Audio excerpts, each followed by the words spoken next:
এখন ঢাকা বিশ্ববিদ্যালয়, এখন ঢাকা দারুল উলুম মাদ্রাসা, ঠিক না? আমার যে কি শান্তি,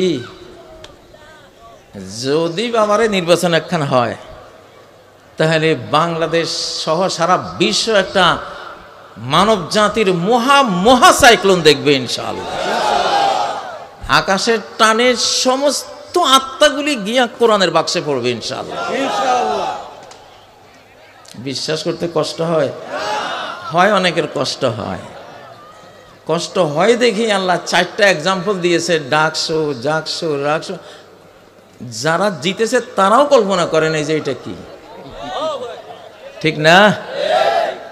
আমাদের এককালের 1757 সালের আগে বাংলাদেশে একটা স্কুলও ছিল না, সব ছিল মাদ্রাসা। শিক্ষিত মানেই মাদ্রাসা শিক্ষিত। আপনি কাতারে যান দেখবেন মাদ্রাসা লেখা মানে স্কুল, স্কুল মানে মাদ্রাসা। মাদ্রাসা আরবি, স্কুল হলো ইংরেজি, বিদ্যালয় হলো বাংলা, জিনিস তো একটাই। এই দেশে একটা মানুষও ছিল না মাদ্রাসা শিক্ষার বাইরে, সবাই আলেম ছিল। ইংরেজরা এসে স্কুল কলেজ বানিয়ে আমাদের দেশটারে ওদের অনৈতিক কালচার দিয়া ধ্বংস করে দিয়েছে।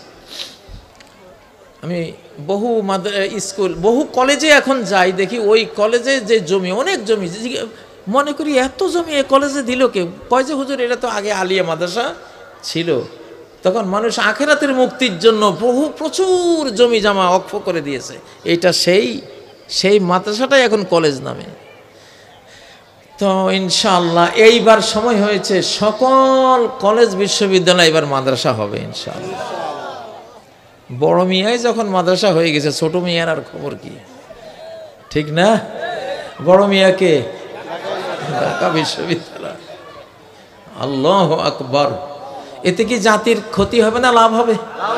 বিশাল লাভ হবে, বিশাল লাভ হবে ইনশাআল্লাহ। জাতি দিন দুনিয়া ধর্মে কর্মে, এডুকেশন কালচারে, শিক্ষায় দীক্ষায়, তালিম তরবিয়তে সব দিক থেকে বিশ্ব নেতৃত্ব দেওয়ার মতো সেই স্টেজে এখন চলে যাবে ইনশাআল্লাহ।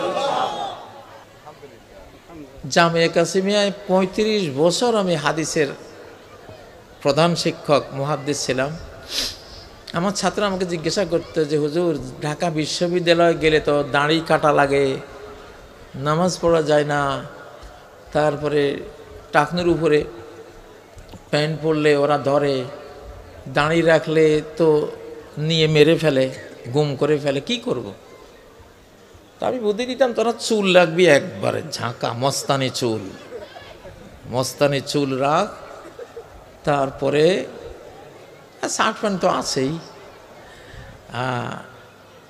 কারণ কম্পেয়ার করে পাপ পুণ্যে পাল্লায় ওজন দিয়া যদি এই কাজটা করলে আমার লাভ বেশি টিকবে, তাহলে ওইটা করার পারমিশন তো ইসলামে আছে।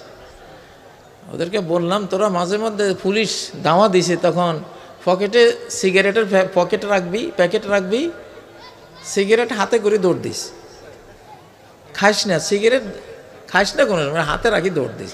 তো এটা হাতে রাখি বাঁচার জন্য তো জায়েজ আছে নাকি?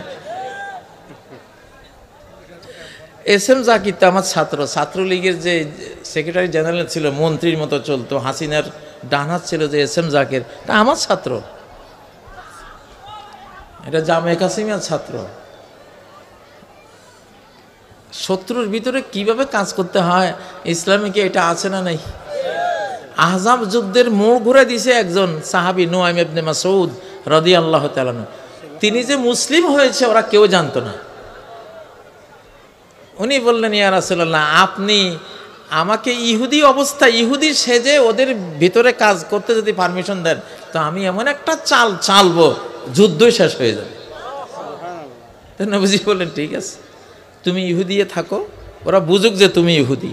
তা ইহুদি বুঝলে না তোমার সাথে মনের কথাটা বলবে, ঠিক না?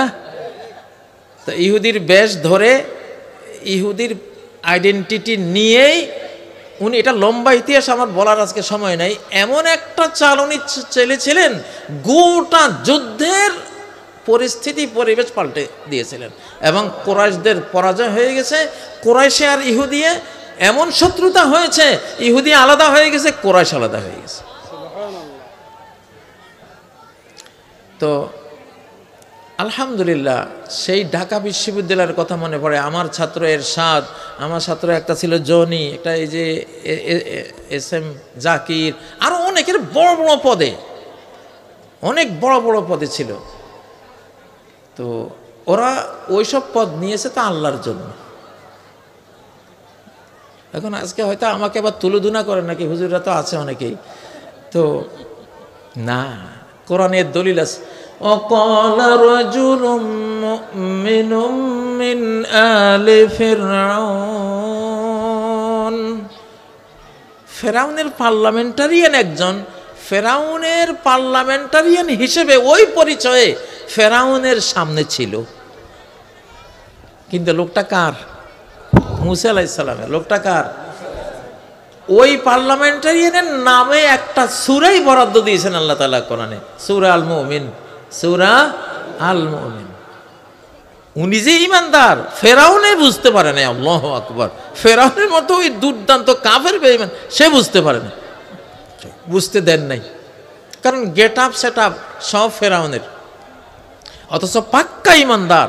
এবং উনি হযরতে মুসা আলাইহিস সালামকে বাঁচার যত বুদ্ধি কৌশল সব শিখিয়ে ওনাকে, পার্লামেন্ট যখন সিদ্ধান্ত হয়ে গেছে যে ওনাকে হত্যা করা হবে, তখন দৌড়তে দৌড়তে এক লোক আসলো মুসার কাছে, ইয়া মুসা, মুসা ইন্নাল মালায়া তামিরুনা বিক, ফেরাউনের পার্লামেন্টের সিদ্ধান্ত হচ্ছে তোমারে হত্যা করা হবে, ফাখরুজ, বেরিয়ে যাও, এই দেশ থেকে বেরিয়ে যাও, ইন্নী লাকা মিনান নাসিহিন, আমি তোমার খুব খায়ের খা একজন। আল্লাহু আকবার। উনি যদি ওখানে টুপিটা মাথায় দিয়া মুসা আলাইহিস সালাম উম্মত সাজি ওখানে থাকতে যাইতেন তো কল্লা এক মুহূর্তে ফেলে দিত, ঠিক না? তো কিছু কিছু কৌশল করতে হয় ইসলামে, ইসলামকে বিজয়ী করার জন্য, ইসলামকে বিজয়ী করার জন্য। শেখ সাদি রহমতুল্লাহ আলাইহি একবার হিন্দুদের ধুতি পরে, হিন্দুদের ধুতি, হিন্দুদের পৈতা, হিন্দুদের যা আছে হাতে মাথে সব লাগাইয়া, ওই যে শেখ সাদি গুলিস্তান মুসার লেখক, বিশ্ববিখ্যাত পারস্য কবি যে শেখ সাদি রহমতুল্লাহ, এই সোমনাথ মন্দিরে ঢুকেছিলেন। উনি মন্দিরে ঢুকে দেখতেছেন যে মন্দিরে যে মূর্তিটা আছে এটা প্রার্থনার পরে হঠাৎ এমনি দুই হাত তোলে দোয়া করে মূর্তি, আর ভক্তরা কান্নাকাটি সব অন্যরকম। মূর্তি হাত তুলছে, এটা তো সাংঘাতিক কথা না? চুপ করে থাকলে তো পূজা করতেছে, আরো হাত তুলে তো আর কেয়ামত। এখন শেখ সাদি চিন্তা করলেন যে এই রহস্য আমার বের করতে হবে।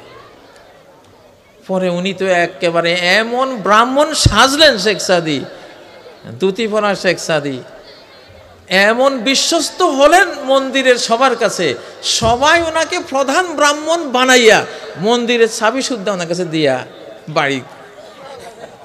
বাড়িতে যাওয়া শুরু করেছে।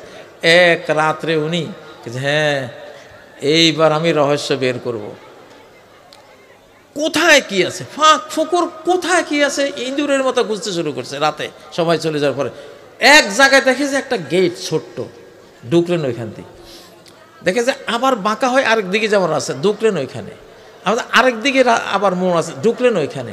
যাইতে যাইতে লাস্টে দেখে একটা রশি, আর রশির গোড়ায় একটা লোক বসা। মাহবুদের হাত ধরে রশি টান দিলে ওইভাবে কায়দা করে লাগানো, আস্তে করে হাত দুইটা উঠে, বুঝেন না? যখন এই রহস্য উদ্ঘাটন হয়ে গেছে, ওই লোকে দিছে চিৎকার, শেখ সাদে দিছে দৌড়, দৌড়তে দৌড়তে রাস্তায় গিয়া ওই লোকে ওনারা ধরছে।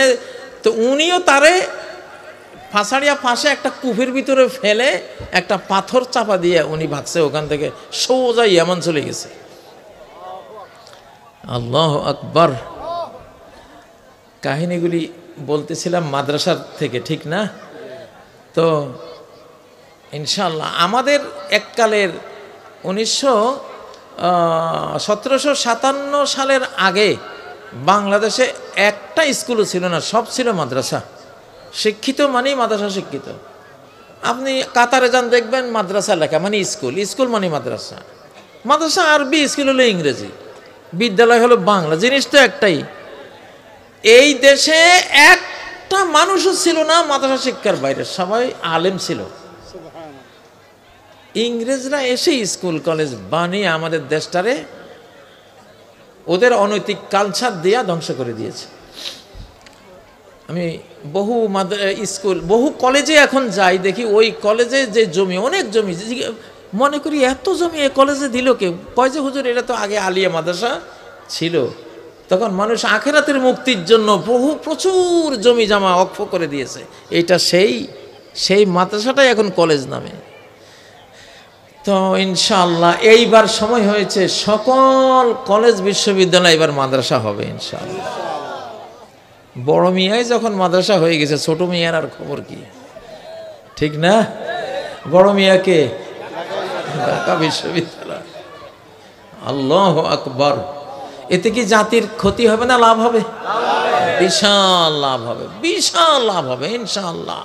জাতি দিন দুনিয়া ধর্মে কর্মে, এডুকেশন কালচারে, শিক্ষায় দীক্ষায়, তালিম তরবিয়তে, সব দিক থেকে বিশ্ব নেতৃত্ব দেওয়ার মতো সেই স্টেজে এখন চলে যাবে ইনশাআল্লাহ।